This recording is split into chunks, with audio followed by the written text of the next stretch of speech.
Les ovnis sont partout. 55% des Américains le pensent. Mais que font-ils ici? D'après les enquêteurs, les rencontres rapprochées du quatrième type, c'est-à-dire les enlèvements d'êtres humains par des extraterrestres, nous donnent un élément de réponse. Mais dans quel but des visiteurs d'autres planètes viendraient-ils s'emparer des terriens? Nous avons mené l'enquête sur ce terrible dossier.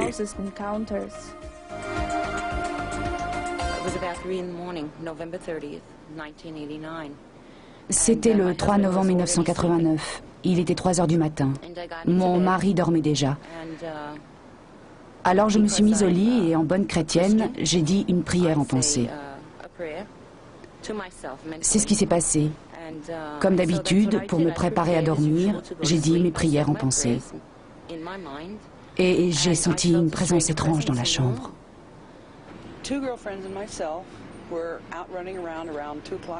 J'étais dehors à 3 heures du matin avec 2 copines dans la campagne. On espionnait un de nos amis. C'était en novembre 77. Je me rappelle, j'ai vu une lumière qui se promenait dans le ciel. Et j'ai dit à ma copine pour rigoler, « Tiens, un ovni ». La copine au volant, ça l'a fait rire. Mais l'autre derrière, elle paniquait. Alors ça aussi, ça nous a fait rigoler. Des ados en crise, quoi, 17 ans. Alors la lumière a commencé à se rapprocher et ça nous a angoissés. Ça devenait de plus en plus étrange. On se sentait toute drôle. Ma copine à l'arrière, ça l'a rendue complètement folle. Elle est tombée par terre et elle s'est mise à hurler. Et je me rappelle la voiture qui ralentit. La copine qui conduisait a ralenti et on a baissé les vitres pour bien voir ce truc. Et puis ça s'est brouillé dans ma tête. Et je me rappelle seulement le moment où on s'est rendu compte qu'il était 4h, 4h30 du matin. La copine qui conduisait regarde sa montre et fait « Bon Dieu, 4h du matin, vous vous rendez compte? Comme le temps passe quand on s'amuse. » Une vraie dinde. Mais plus tard, je me suis mieux rappelé ce qui s'était passé cette nuit-là. On roulait avec cette lumière qu'on regardait. Et alors ce machin, ce gros engin tout noir se mit à descendre devant la voiture.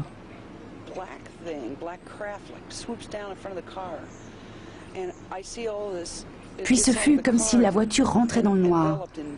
Vous savez, je ne pouvais rien voir dehors. Je me suis sentie comme tirée de la voiture par les jambes. Et plus tard, j'ai fini par me rappeler. J'étais sur une table bizarre dont le plateau semblait tomber et dont les pieds semblaient se relever. Et j'ai senti un truc tout dur, froid qui me pénétrait.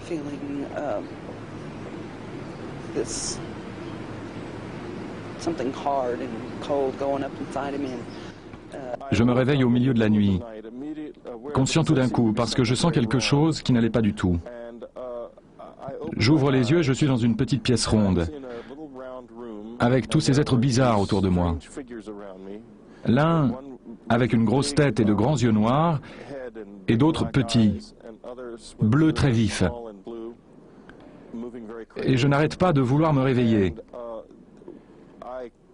Je ne peux pas croire qu'ils existent réellement. Et comment j'ai fait pour arriver là? Comme un cauchemar dont je ne pourrais me réveiller. J'ai lutté comme ça quelques instants, puis, comme je ne me réveillais toujours pas, j'ai fini par me sentir bien éveillé. Je me suis mis à hurler. Là, vraiment, j'ai eu peur. Alors, ils ont mis en marche un appareil avec une voix, très rassurante, mais très électronique, qui répétait sans arrêt « Que pouvons-nous faire pour vous aider à ne pas crier ?» Tout d'abord, un enlèvement peut concerner une personne, ou 2, ou 3. Je connais des cas concernant 7 personnes à la fois. Mais on peut dire primo que les visites nocturnes, c'est très caractéristique. Par exemple, un homme et une femme qui dorment, l'homme se réveille.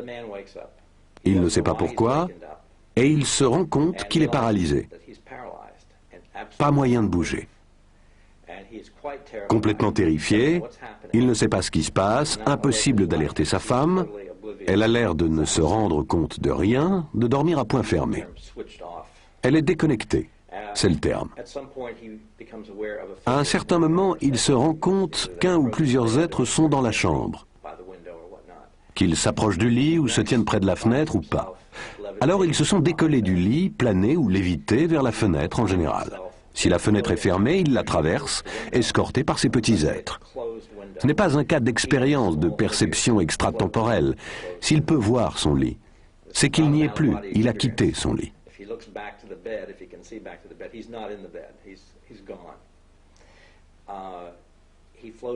Il sort par la fenêtre en planant, avec en général au dehors une sorte de lumière intense, agissant comme un genre de faisceau attracteur, ou ce que vous voudrez. Et la personne remonte en planée avec les êtres dans l'engin. Il y pénètre en planant, d'ordinaire par une ouverture au-dessous, et il va souvent se retrouver presque aussitôt sur une table entièrement déshabillé. Très peu gardent le souvenir de s'être déshabillé ou de l'avoir été. Il se retrouve sur une table et on procède à une série d'actes médicaux ou paramédicaux visant souvent pour finir l'appareil génital. Si c'est un homme, on placera en général un instrument autour du pénis. Fort souvent, à ce moment, on procède au prélèvement d'un échantillon de sperme, soit de façon douloureuse, soit en induisant l'orgasme. Souvent, il y a insertion de sondes dans les narines ou les oreilles. Toute une série d'autres actes interviennent fréquemment. Parfois, on stimulera des centres nerveux avec activation de divers groupes de muscles. Pourquoi ? Nous ne le savons pas.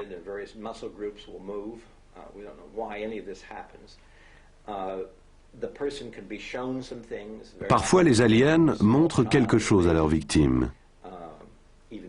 Il s'agit souvent d'un petit enfant ou d'un bébé. Mais alors il s'agira de curieux rejetons hybrides. Puis, en fin de compte, l'individu va réintégrer son lit de la même façon qu'il l'a quitté. Souvent, il va choir d'une certaine hauteur, toujours sans déranger sa femme. Et il s'endort aussitôt. Le matin au réveil, il ne sait pas ce qui s'est passé. Un rêve ? Et il retrouve son pyjama par terre, au pied du lit, sans souvenir de l'avoir retiré. Très souvent, l'enlevé a une douleur ou une sensation dans une partie du corps, et il retrouve une petite marque. Voilà une visite nocturne typique. Nous connaissons des centaines de cas de ce genre. En 1991, Bud Hopkins et moi, nous avons voulu savoir combien de personnes ont eu des expériences d'enlèvement, aux États-Unis en tout cas. Dans ce but, nous avons contacté un institut de sondage d'envergure nationale, l'Institut Roper, pour demander à 6000 Américains s'ils avaient connu des expériences semblables à celles que les enlevés disent avoir eues, avant de se rendre compte d'un enlèvement, qu'il s'agisse de se mouvoir sur le plan astral ou la vision de lumières étranges dans une chambre, ou encore d'avoir perdu conscience pendant un laps de temps, des choses de ce type. En définitive, nous avons posé 10 questions et nous avons trouvé que 2% des Américains, pour le moins, ont connu des expériences de ce genre.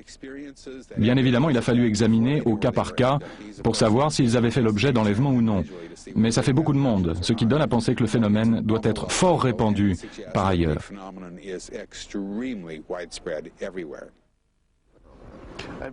Depuis des années, je m'occupe des frontières de la conscience humaine.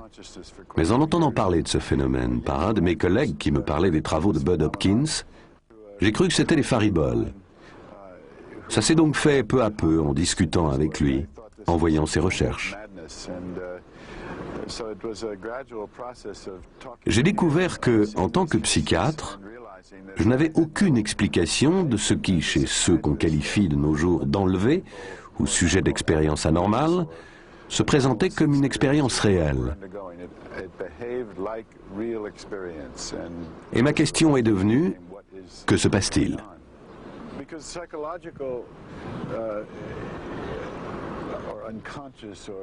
Les expériences inconscientes, intérieures, qui déterminent la personnalité, sont très intimes. Ces expériences sont d'une nature très différente selon les personnes. Si vous avez une réaction symptomatique d'un traumatisme de la petite enfance, si vous avez été violé, si vous faites des cauchemars, tout cela sont des éléments intimes qui impliquent de nombreuses nuances entre les individus. Vous n'obtiendrez jamais une histoire consistante, une histoire complexe, qui soit similaire d'une personne à l'autre, du début à la fin. Toutes ces expériences sont du domaine de l'expérience réelle, à la différence de ce qui est construit, donc logique. Certaines constantes sont apparues. Avant nos travaux, je crois bien qu'on n'avait pas trop fait attention à certains ensembles de caractéristiques qui apparaissent dans les investigations. Je me suis arrêté sur cette question des ressemblances entre une affaire et une autre, parce que cela permettait d'établir que l'on a bien affaire à un type précis, assez déterminé de phénomènes externes, plutôt qu'à toute la panoplie des fantasmes de l'humanité.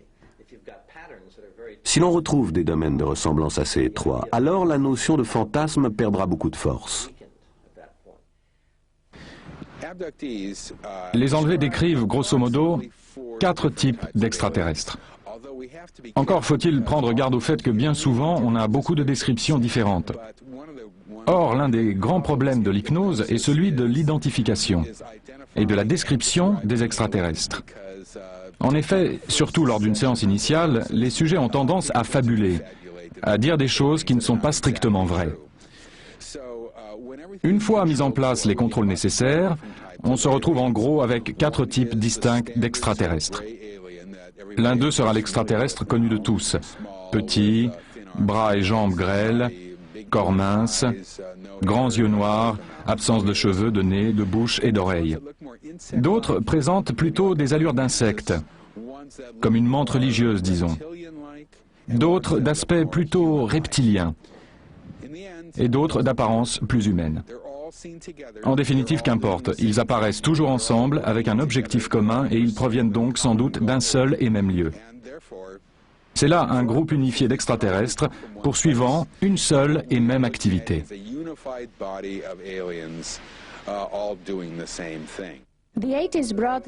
Les années 80 furent celles où les enlèvements devinrent mondialement connus.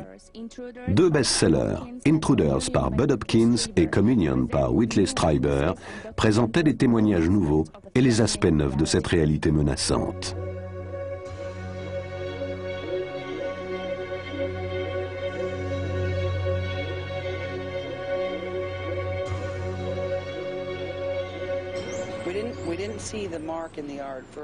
Deux ou 3 jours après la nuit du 30 juin 1983, une empreinte est apparue dans la cour. Quand ça m'est arrivé dans le garage, alors que je poursuivais ce que je croyais être un voleur sortant du garage. Tout à coup, j'eus l'impression de brûler, comme si j'avais reçu la foudre en pleine poitrine. J'ai reçu en pleine poitrine un coup d'éclair. Je ne vois rien de mieux pour exprimer cette sensation. Et j'ai vu des silhouettes de petites créatures, 1,20 m de haut à peu près, qui allaient dans la cour, 6 en tout, qui allaient vers un petit engin en forme d'œuf. Après tout ça, le lendemain matin, au réveil, j'avais les yeux gonflés comme collés. On m'a emmené aux urgences à l'hôpital.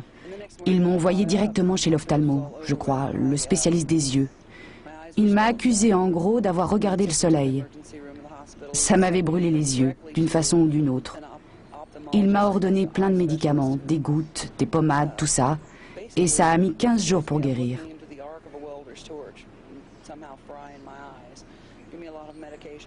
Alors on a vu l'empreinte dans la cour, et le premier truc que je me suis rappelé quand j'ai vu l'empreinte dans la cour, le premier souvenir furent ces 2 yeux noirs, comme superposés sur la marque dans la cour. Et ça m'a fait un choc. Ma mère disait, « Tiens, c'est là que notre ovni s'est posé. » Ça la faisait rire. Et j'ai commencé à penser au livre de Bud Hopkins, « Missing Time ».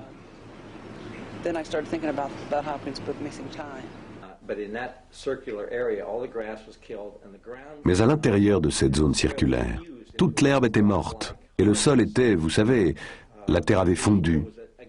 Elle était devenue dure comme un roc. Et puis une bande rectiligne partant de là, de ce point d'atterrissage, sur 12 mètres environ.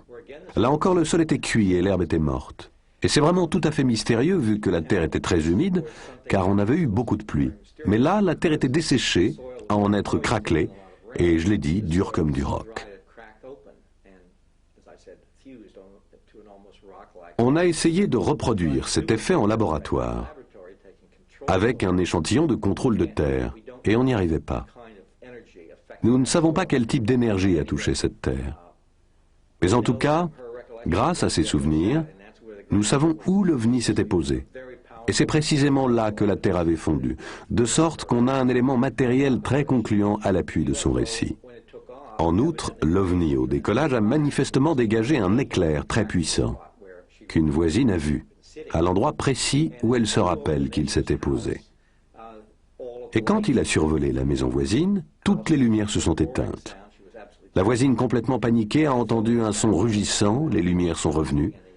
Aucun disjoncteur n'avait été touché. L'empreinte dans la cour, elle, ça s'est juste rétabli depuis quelques années. Elle est restée 5 ans bien visible. La neige fondait dessus, l'eau ruisselait dessus. On la sent toujours, même si on ne voit plus où elle est. Quand on marche dans la cour, on peut encore sentir où elle est. La terre est toujours beaucoup plus dure à cet endroit.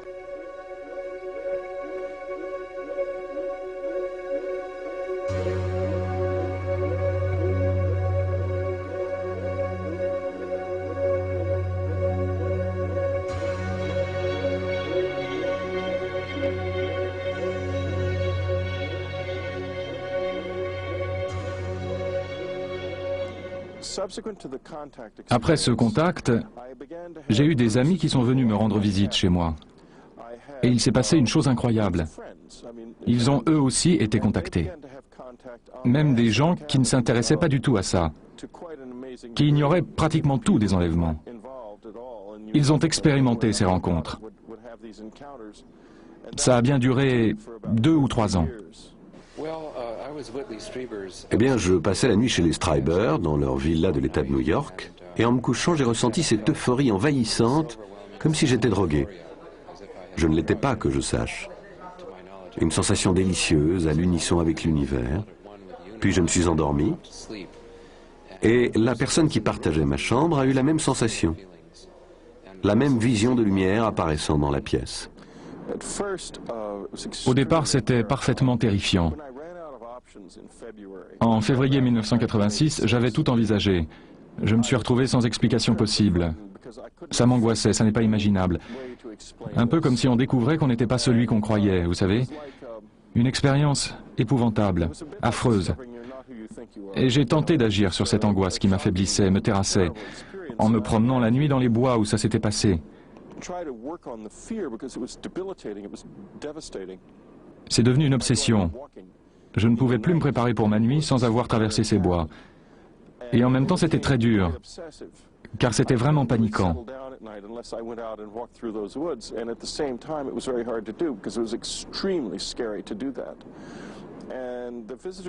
Et là, les visiteurs se sont mis à réagir à ça, à mes efforts pour dominer mon angoisse. Ils se sont mis à revenir chez moi, à se manifester, à venir assez souvent. Je n'ai plus eu d'enlèvement, mais j'ai eu plusieurs contacts très brefs, des expériences à moitié faites pour ainsi dire, qui ne marchaient pas vraiment parce que j'avais trop peur pour aller plus loin.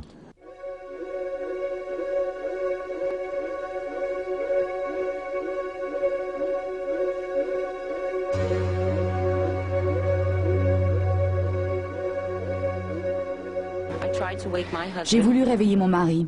J'avais toujours les yeux fermés, pas de réaction de mon mari. Là, j'ai ouvert les yeux, j'ai regardé droit devant. Il y avait cette chose, cette créature au pied du lit. Et là, c'était la première fois que j'avais conscience de voir ça. J'étais réveillée, pas endormie, je disais mes prières. Je n'ai plus senti mes jambes, je me suis assise sur le lit, tirant sur mes jambes si lourdes, et je me suis retournée. J'ai envoyé un gros oreiller que j'avais fait. On aurait dit que j'avais mis des pierres tellement il était lourd. Et ça l'a touché, la créature. Le souvenir suivant que j'ai consciemment, un souvenir fragmentaire, c'est une étoffe blanche qui montait couvrir mes yeux et qui redescendait. Ensuite, j'ai senti quelque chose. Des petits coups de poing peut-être, ou un instrument qui tapait mon dos.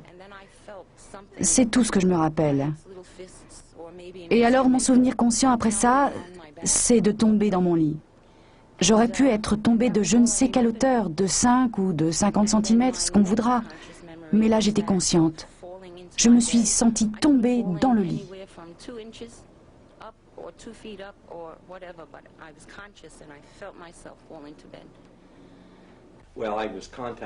Eh bien, 2 témoins m'ont contacté par courrier. J'ai découvert le 3e témoin un peu plus tard. Et enfin le 4e témoin. Elle m'a écrit, puis j'ai eu affaire directement avec elle. Puis un 5e témoin. Je m'étais occupé d'elle auparavant. Elle avait vu l'OVNI d'un autre endroit. Elle n'avait pas vu les êtres planer dans les airs, mais elle avait bien vu l'OVNI exactement à cette heure-là, cette nuit-là. Il doit donc y avoir beaucoup d'autres témoins. L'essentiel, c'est qu'à une distance de 400-500 mètres, elle a vu ce gros appareil qui stationnait au-dessus d'un immeuble. C'est arrivé après que son moteur ait calé, arrêtant la voiture, et que toutes les lumières se soient éteintes dans la voiture, sur le pont et sur la chaussée. Et plusieurs autres voitures se sont arrêtées elles aussi, lumières éteintes. Personne ne savait ce qui arrivait aux voitures, pourquoi elles s'arrêtaient toutes. Elle a regardé sur sa droite, elle a vu un objet énorme, très brillamment éclairé au-dessus de l'immeuble. À ce moment-là, une petite lumière blanche est partie de la base de l'engin, et là elle a vu ces êtres jaillir de la fenêtre du 12e étage. Elle ne savait pas encore de quoi ils retournaient, en fait on aurait dit des boules. C'étaient des personnages en position fœtale, et ils se sont tous déployés tout d'un coup, vite aspirés dans l'engin, le tout en 12 secondes à peu près, puis l'engin s'est éloigné. J'ai entendu des descriptions qui concordaient exactement avec celles des 2 agents de la sécurité dans la voiture située en bas, accompagnant une haute personnalité politique. Ils ont tous vu la même chose que ces femmes, sauf qu'ils étaient plus rapprochés.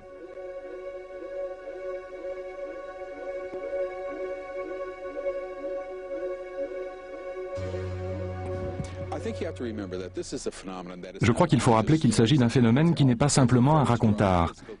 Il y a un élément matériel très substantiel qui s'y rattache, qui s'attache à toutes ces personnes. Par exemple, lorsque des sujets affirment avoir été enlevés, ils sont matériellement absents de leur environnement. Ils ne sont pas là. Jamais on n'a mis la main sur quelqu'un pendant la durée de son enlèvement. Ces sujets reviennent, portant sur leur corps des marques et cicatrices inhabituelles, absents la veille et toutes liées à l'enlèvement. Et il faut insister sur le fait que certains sujets assistent à l'enlèvement d'autres personnes. Des 750 régressions d'enlèvement que j'ai menées, 20% concernent 2 personnes ou plus. De sorte que ces sujets peuvent mutuellement confirmer leur enlèvement. Ils se voient, l'un d'eux n'est pas enlevé alors que l'autre va l'être, et ils le voient toujours.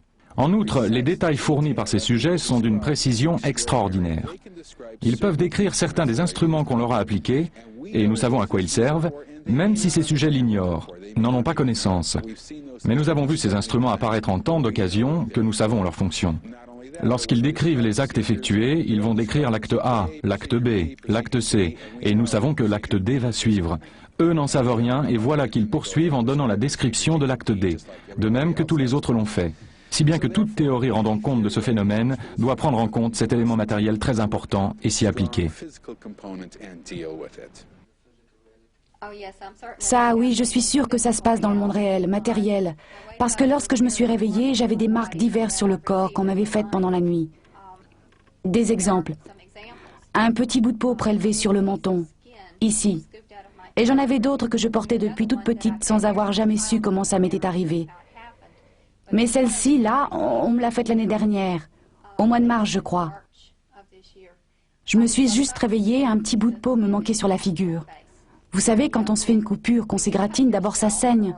Ensuite, ça fait une croûte, puis ça se cicatrise et la croûte tombe. Et là, c'est ce qui se produit naturellement. C'est la cicatrisation naturelle. Mais là, il n'y avait ni sang ni croûte. La veille, ce n'était pas là. Le lendemain, j'ai la cicatrice d'une incision sur la figure. Et j'en ai une sur chaque jambe.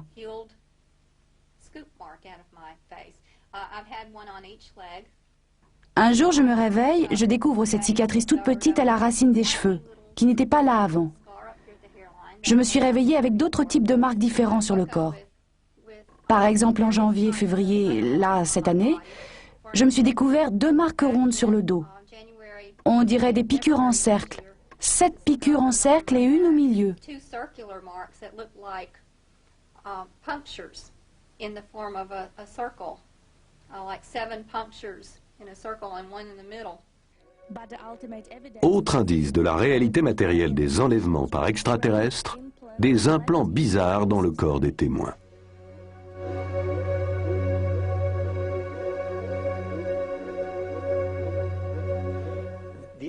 La question des implants est extrêmement intéressante, du fait que nombre d'objets, que l'on pense être des implants, ont été recueillis, de formes et de dimensions variables, qui semblent avoir été logés à des emplacements bizarres. Ainsi, le dessous du pénis, ou dans un autre cas, la fosse nasale, et ainsi de suite. Ces objets ont en commun de ne pas être opaques aux rayons X, ce qui veut dire qu'ils n'apparaissent pas sur une radiographie.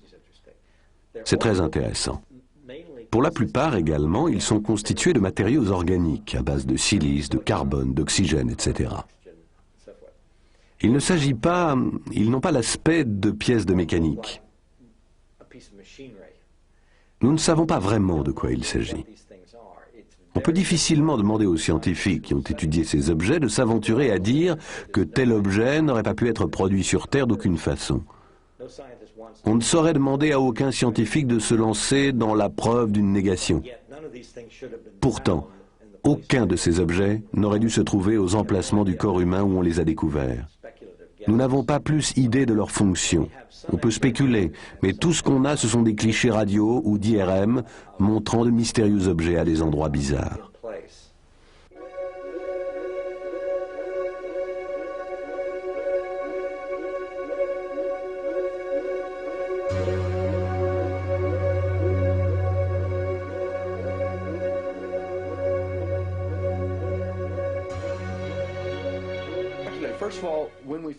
Quand on l'a trouvé, ça nous a vraiment passionnés.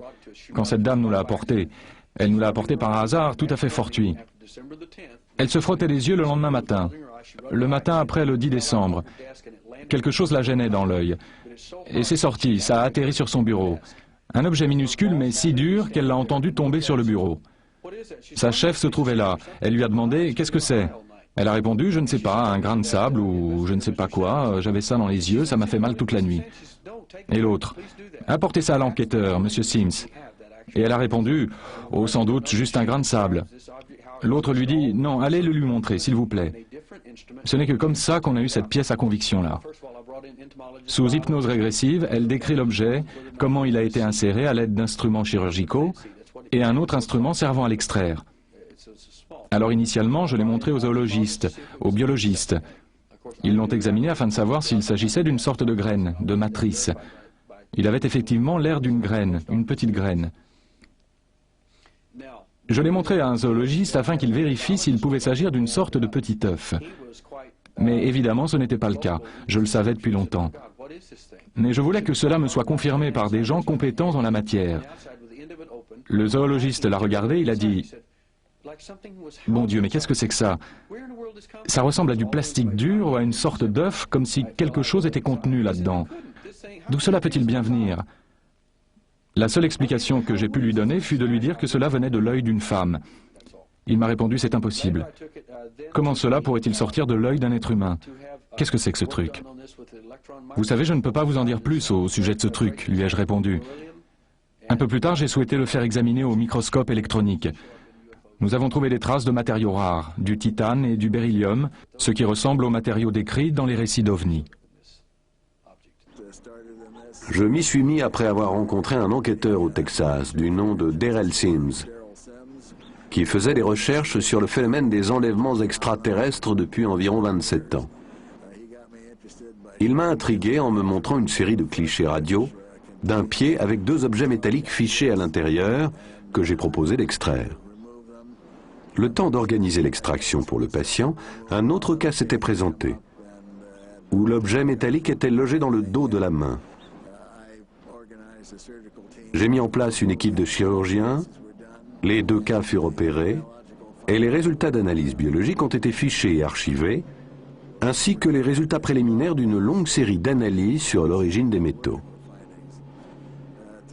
À ce jour, nous avons procédé à 6 opérations, dont nous avons les résultats. 3 cas semblables pour ce qui est des objets et 3 autres cas semblables entre eux, à savoir pour ainsi dire les métalliques et les non métalliques. Les objets métalliques sont de forme variable et sont couverts d'une membrane dense, gris foncé, qui résiste au scalpel. Les 3 autres présentaient de petites billes, d'une couleur blanc grisé. Il ne s'agissait pas de calcium. Nous en avons fait analyser une. On y trouve une foule d'éléments divers. Les résultats d'analyse biologique couvrent les tissus voisins qui ne présentent aucun signe de réaction inflammatoire, ce qui est virtuellement impossible chez l'humain. Et une présence importante de terminaisons nerveuses de propriocepteurs, toutes extraites de zones tissulaires auxquelles elles n'appartiennent pas. Alors une fois ces 2 sujets rapatriés à Houston, j'ai collecté les implants. Le docteur Lai s'est occupé des biopsies, si bien qu'on disposait d'une bonne chaîne d'indications pour ces objets. Il a soumis les biopsies à 2 pathologistes différents qui lui ont livré les résultats suivants. Aucun signe de réaction inflammatoire, chronique ni aiguë, et présence de cellules nerveuses anormales, des récepteurs de propriocepteurs. Les propriocepteurs, ce sont simplement les neurones. Ce sont des cellules sensitives situées à fleur de peau, servant au toucher, au goût, pour les sensations de tact, de pression et autres. On les a retrouvés massivement présents autour des objets en cause, autour de ce que l'on croit être des implants, logés dans le pied de cette dame ainsi que dans la main de cet homme. Les 2 membranes biologiques enveloppant ces objets métalliques paraissent avoir été constituées par la propre peau de l'enlevé. Je pense qu'il est possible que les marques de prélèvement indiquent la présence d'extraterrestres, qu'il est raisonnable à mon sens de penser qu'ils pourraient faire un tel prélèvement sur n'importe quel sujet et les mettre en culture, si bien qu'ils disposeraient littéralement de vos tissus, à chaque fois qu'ils en auraient besoin, comme enveloppe d'implant, pour l'insérer dans votre corps. Voilà qui rendrait compte de ce fait que des tissus nerveux tels que les neurones propriocepteurs de la surface cutanée environnent l'objet. Mais alors, comment ces neurones propriocepteurs pourraient se reconnecter aux autres nerfs du corps? Je ne vois pas. Il faut comprendre que cette dame est sous anesthésie hypnotique, avec 2 injections locales. On aurait pu l'amputer des jambes, elle n'aurait rien ressenti. Et pourtant, dès que l'on touchait à ces objets, même chose pour l'homme, je ne dis pas les extraire, mais les toucher, on avait une réaction instantanée, violente, suggérant que les objets étaient connectés à un nerf majeur. Quant aux analyses de ces objets, après des investigations coûtant près de 50 000 $ à ce jour, elles indiquent que les objets paraissent être d'origine météorique. Pourquoi paraissent? C'est que les métaux s'en approchant le plus qu'on ait pu découvrir sont la structure de 2 météorites. Ces météorites, d'un type rare, pourraient en rendre compte, en partie. Mais le problème, c'est qu'elles présentent un alliage très particulier dans les proportions de nickel et de fer. Or, on n'a pas ça ici. Ce serait donc une sorte d'anomalie à cet égard. Les soi-disant enlèvements extraterrestres ou rencontres rapprochées du 4e type ont fait la une des journaux aux États-Unis. Mais il ne s'agit pas exclusivement d'un phénomène américain. Nous avons rencontré des cas similaires dans bien des endroits de la planète.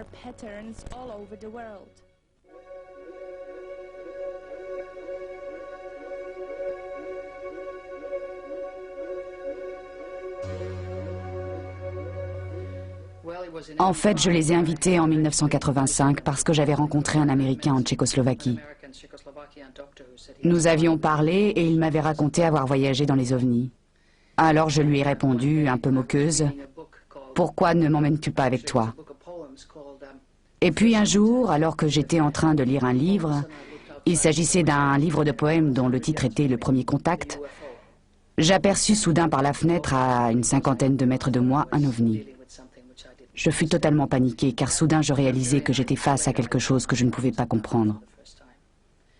Plus tard, j'ai compris que j'avais été enlevée cette fameuse nuit, et ça a bouleversé ma vie. Je me suis retrouvée sur une table d'opération, et comme je suis médecin, vous savez, la technique opératoire m'intéressait particulièrement. Cette technique était très en avance sur nos propres méthodes. Il s'agissait de rayons laser de couleur. Je ne pouvais comprendre ce qui se passait, mais je réalisais qu'ils étaient en train d'implanter quelque chose dans mon corps. Je ne savais pourquoi. Maintenant que j'en sais davantage au sujet de tout cela, je comprends que ces implants étaient faits pour changer notre niveau de sensation et pour nous aider à stocker des informations. Et il s'agit d'une chose très importante que les gens doivent savoir. Nous sommes contrôlés. Nous sommes membres d'une société galactique. Nous faisons partie en quelque sorte des Nations Unies intergalactiques. Les gens qui ont été enlevés sont ceux qui ont connu le contact. Et cela en dépit des opérations médicales est très positif.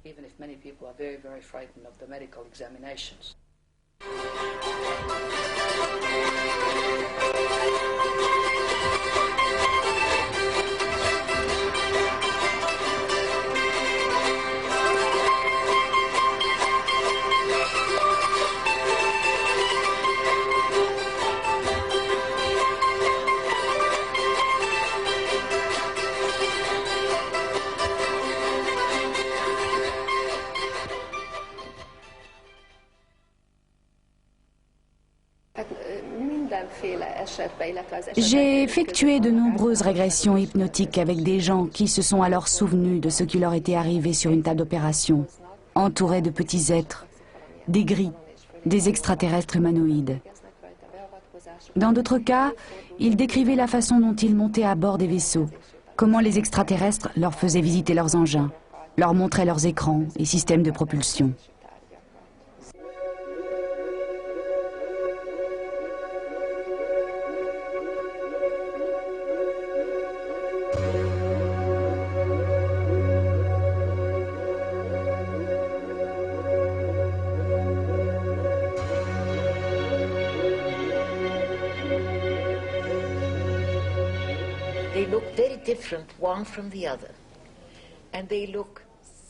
Chacun était un peu différent de l'autre, mais ils ressemblaient cependant à tous ceux qui ont été observés partout dans le monde. Il s'agissait de gris classiques, de ceux qui sont tant à la mode aux États-Unis.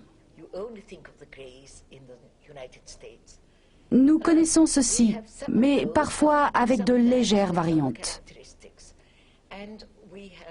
Nous connaissons bien d'autres types d'extraterrestres dans une foule de cas.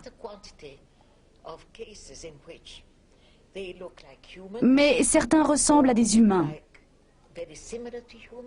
D'autres sont beaucoup plus grands et beaux que des humains. D'autres sont semblables à des monstres, à des erreurs de la nature. Quelque chose de très différent de tout ce que nous connaissons et qui forme l'aspect le plus troublant du phénomène.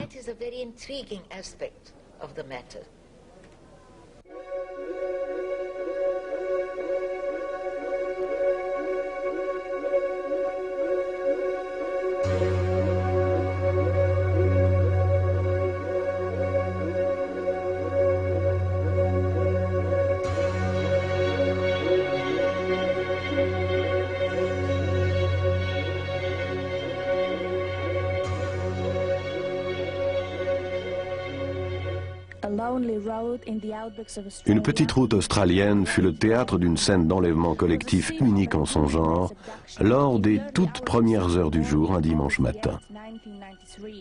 3 groupes de personnes voyageant séparément ont été enlevés par un vaisseau extraterrestre. Ils se sont souvenus de l'événement plusieurs jours plus tard. Kelly Cahill fut parmi ces enlevés. Mon mari et moi nous rentrions de chez des amis en voiture lorsque nous avons aperçu un gigantesque engin volant dans un champ sur le côté de la route. Nous nous sommes arrêtés, nous avons traversé la route. Tout ce dont je me rappelle est un vaisseau flottant dans les airs, celui que nous avions aperçu quelques instants auparavant conduisant, et une lumière très aveuglante. J'ai tout oublié, sauf la certitude que quelque chose s'était passé. Car mon cœur battait à tout rompre et l'adrénaline ne cessait de me submerger. Puis soudain, je me trouvais totalement désorientée dans la voiture. Et j'étais incapable de dire ce qui avait pu se passer. Comme si j'avais vécu un blackout. Lorsque je repasse à cet endroit en voiture, j'ai un poids énorme sur l'estomac en repensant à ce qui s'est passé dans ce champ. Il a fallu 6 semaines pour que je recommence à me souvenir confusément de ce qui s'était passé. Et encore, il ne s'agit que des 10 premières minutes. Tout le reste de ce missing time ne peut me revenir en mémoire. Quand nous sommes sortis de la voiture, nous avons observé cet engin qui présentait une série de lumières oranges dans sa partie inférieure et qui projetait un rayon bleu de forme conique jusqu'au sol.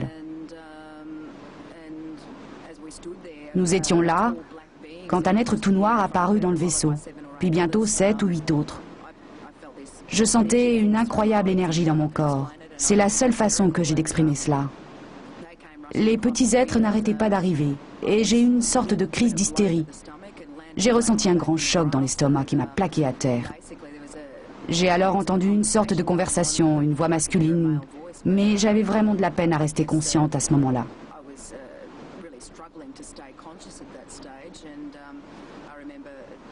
La seule chose dont je me rappelle ensuite, c'est d'avoir prié très fort pour obtenir de l'aide.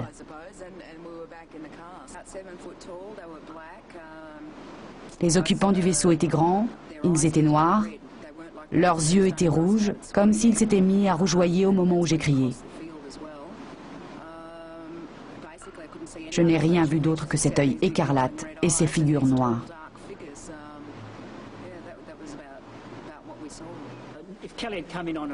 Si Kelly avait été seule, nous n'aurions qu'un cas normal. Mais ce qui s'est passé, c'est qu'un autre couple a été impliqué dans cette rencontre du 4e type. Et ce sont ces deux sources totalement indépendantes qui font tout le prix de l'affaire.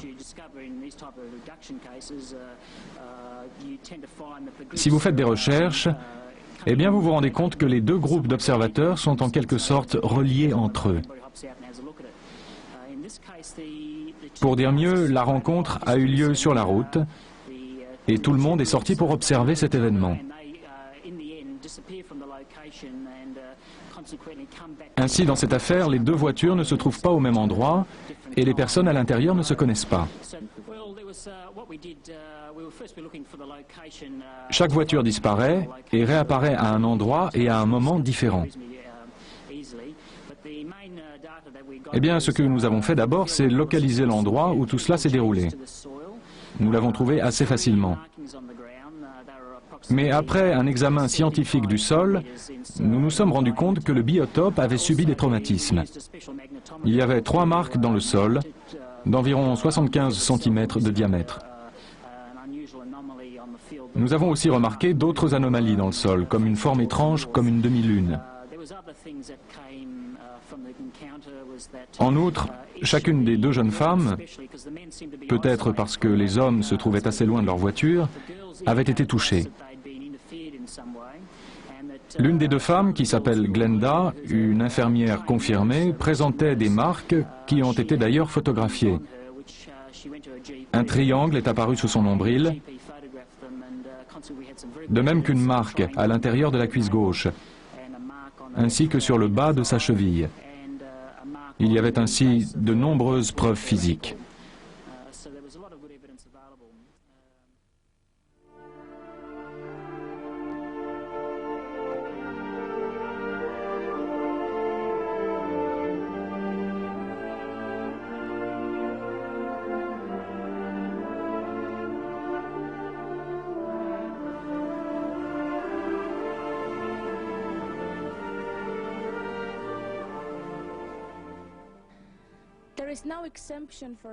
Il n'y a aucune exception géographique dans le cas des enlèvements.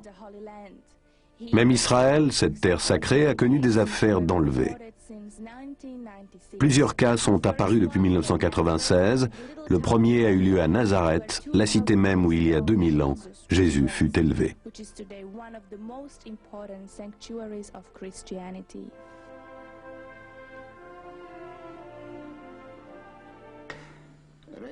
Le soir du 15 septembre 1996, je marchais aux environs de la poste, lorsque j'aperçus à environ 400 mètres de mon domicile un gigantesque vaisseau de forme circulaire à quelques mètres au-dessus de moi. L'engin avait 5 lumières triangulaires, contenant chacune une lumière plus petite, une rouge, une marron et la dernière au sommet du triangle, blanc très vif, fluorescent.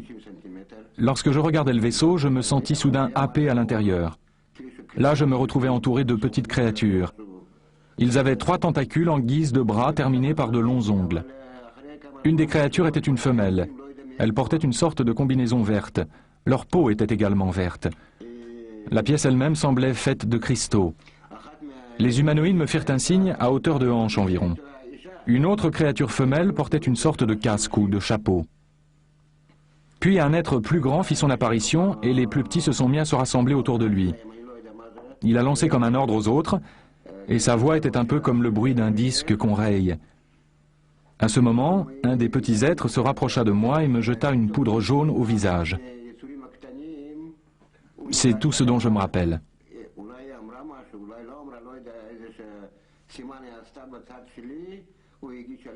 Puis je me suis retrouvé sur le terrain de sport d'une école, à quelques mètres de l'endroit d'où j'avais disparu.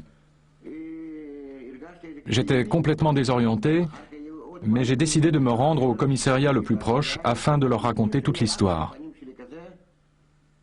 Je suis arrivé au commissariat aux environs de 11 heures. Quand je m'étais rendu à la poste, ils étaient sur le point de fermer, il était 8 heures.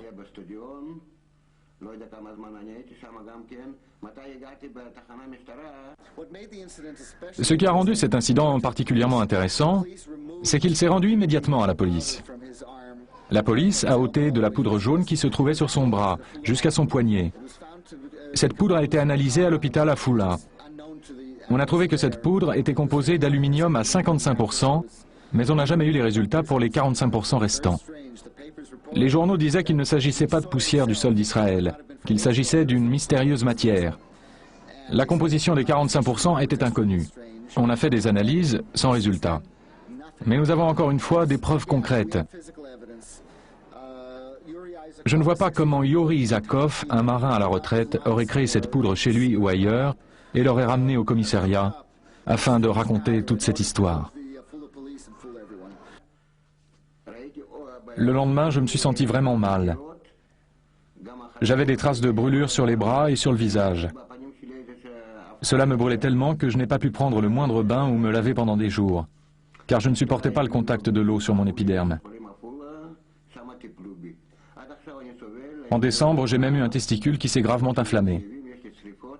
La plupart du temps, je me sens mal, tellement mal que je n'arrive plus à trouver le sommeil.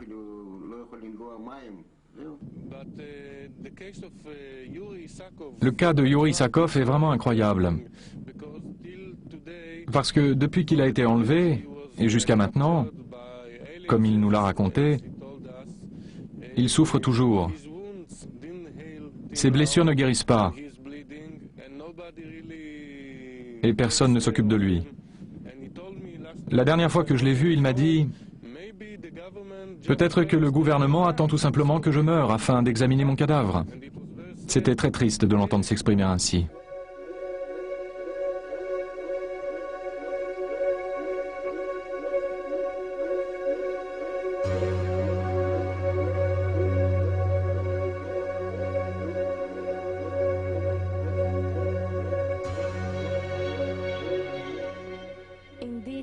Les chercheurs s'accordent aujourd'hui sur le fait que le phénomène des enlèvements est global par essence.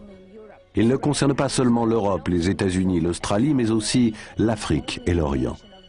Seule la réaction des sujets est différente, de la panique à l'hystérie ou de la curiosité à une profonde transformation intérieure. Mais la question principale demeure posée. D'où vient ce phénomène et comment peut-on l'expliquer ?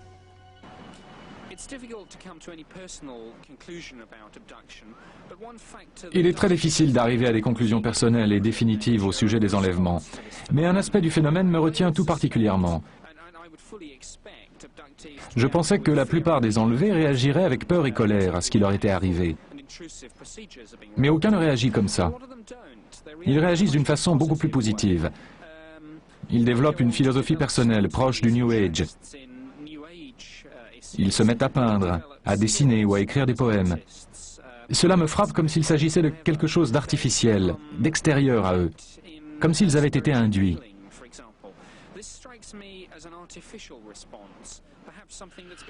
Alors je ne peux m'empêcher de me demander si les transformations dues à ces expériences prouvent que quelque chose nous a été fait par des êtres venus d'ailleurs. Peut-être afin d'affaiblir la menace que nous constituons désormais depuis que nous voyageons dans l'espace. Il pourrait y avoir pas mal de raisons pour ça. Par exemple, il y a un contenu sexuel évident dans les enlèvements. Si les extraterrestres devaient nous examiner et tenter de comprendre qui nous sommes,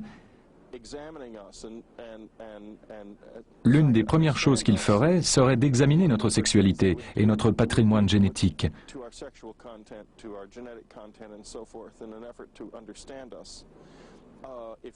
Si nous pouvions aller sur une autre planète, nous ferions exactement la même chose. Et si ces autres mondes étaient habités de peuples plus primitifs que les nôtres, si nous avions une véritable éthique, nous ferions tout pour les protéger afin que leur culture et leur civilisation ne soient pas détruites, à l'inverse de ce qui se passe sur Terre, où les peuples primitifs sont absorbés par la technologie et les modèles standardisés.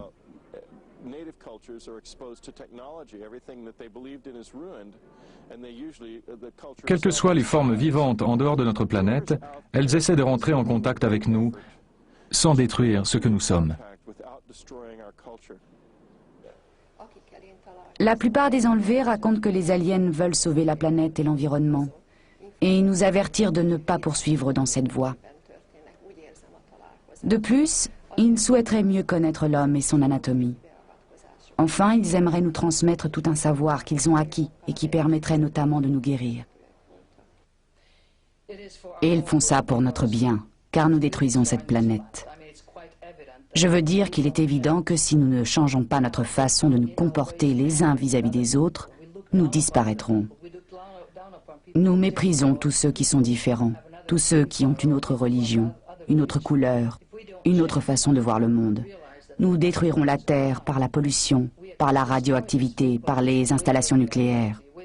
Aussi, ils essayent de prendre notre sperme, nos ovules, afin de pouvoir créer une nouvelle race, car ils se rendent compte que nous nous détruisons nous-mêmes.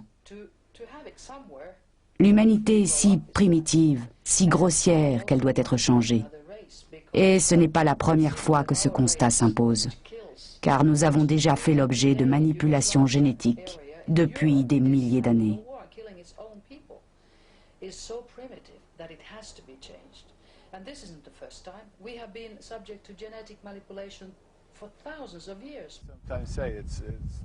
Parfois, je dis que cela ressemble à un grand programme de recherche spirituelle provenant du cosmos à destination des plus faibles, mais qui resterait sans cesse hors de portée.